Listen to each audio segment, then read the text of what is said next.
In the evolving landscape of American politics, Donald Trump has donned multiple roles: criminal defendant, political candidate, and a master of political theater. His latest move is a notable one, as he veers away from the second Republican debate to host a rally in Detroit, specifically targeting striking auto workers. This tactic harks back to his 2016 campaign, where Trump, despite his identity as an ultra-wealthy coastal elite, positioned himself as a champion of blue-collar union workers. This strategic positioning played a pivotal role in securing support in key swing states like Michigan and Ohio, where the voices of union workers held significant sway. During his tenure in the White House, however, Trump's actions stood in stark contrast to his populist promises. He spent 4 years cultivating a reputation as one of the most anti-union presidents in recent memory. His appointment of Eugene Scalia, a prominent anti-union lawyer, as Secretary of Labor exemplified this stance. The National Labor Relations Board under Trump's administration introduced sweeping regulations that made it substantially more challenging for workers to form unions. Notably, these regulations were later reversed by Joe Biden upon assuming office.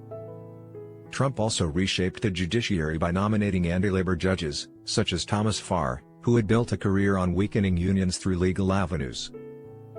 Additionally, the Trump administration made it more difficult for workers to earn overtime pay and substantially weakened the federal agency responsible for workplace safety.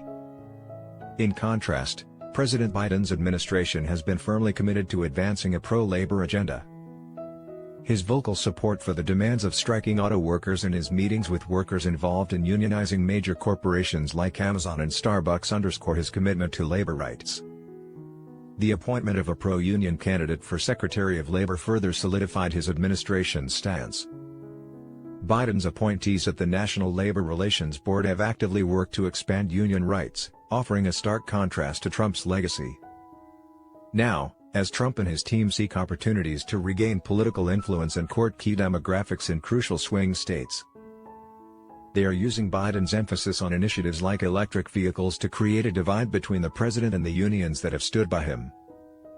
The effectiveness of this strategy remains uncertain, but it underscores the political significance of labor unions in shaping electoral outcomes. As history has shown, the support of union workers can be a deciding factor in key states. Joe Biden's narrow victory in Michigan by less than 3 percentage points and his similarly close win in Pennsylvania underscore the importance of this demographic.